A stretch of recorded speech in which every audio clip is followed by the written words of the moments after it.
This is about a movie called The Paper. I was listening to the radio while I was doing the dishes. That's scrape, wash, rinse, dry, and put away. And there was an ad for a beer that said it was for those who want to spread their wings, who want to fly. So the next time I see some guys who are hammered, I'll think, no, they're not drunk. They want to soar. They want to spread their wings. They want to fly. The Wright brothers, they wanted to fly. They built a flying machine. These guys, they want to fly. They crack another beer. Me, I'm doing dishes. That has nothing to do, I think, with what I want to write about. We were traveling and we stayed at a place that had a television set, but no operating channels.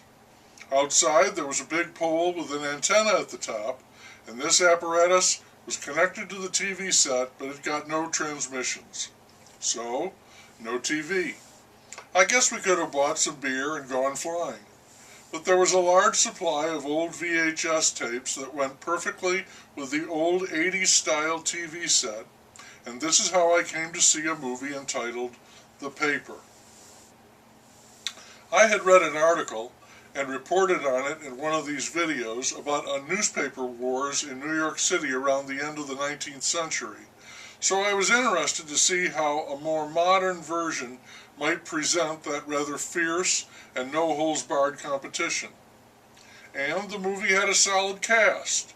Michael Keaton, Glenn Close, Marissa Tomei, Randy Quaid, Robert Duvall, Catherine O'Hara, Jason Robards, Spalding Gray, and Jason Alexander in an extremely regrettable role.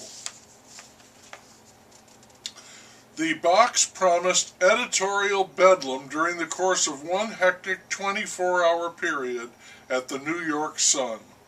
Also, a stop-the-presses comedy that brings the fast-paced, cutthroat, frequently hilarious world of newspaper journalism vividly to life.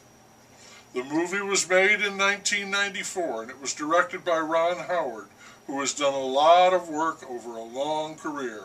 For me, he is Mr. Hollywood, solid box office, dependable, embracing the conventional, elevating the sentimental, two fabulous Hollywood-overs.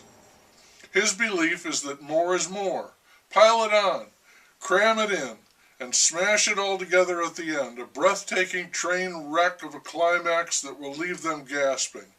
And he delivers that in this movie. It made me think about storytelling, how to do it, how not to do it. My take on it, anyway. There was a murder, two of them, staged to look like racial retaliation, but really the work of a mob boss who had lost over $5 million in a financial disaster traceable to the two men shot to death in the car. And the central plot point lies in the ability of the reporters to dig the true story out of the carefully created falsehood, even as the justice system, as well as most of the press and other media, especially the lunkheads on TV, are seeking the comforting conviction of the two innocent alleged perpetrators who merely happened along at the crime scene, but they're young blacks, so they look good for it, if you're seeing the stereotype and not the evidence.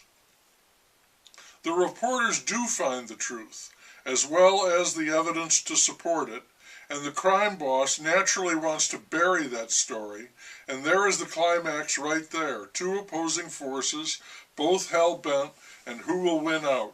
Instead of focusing on that, Howard offers a smorgasbord, a potpourri.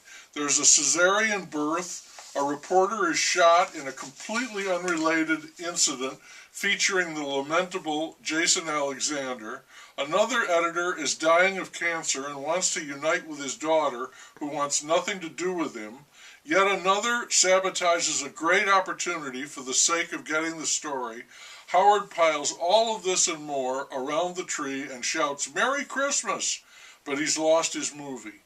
Instead of sharpening the focus and bringing the horses to the wire, he floods the banks. How's that for mixing a metaphor? But no, That's not the way you bring a story home. As that at the close, forget the rest of the field.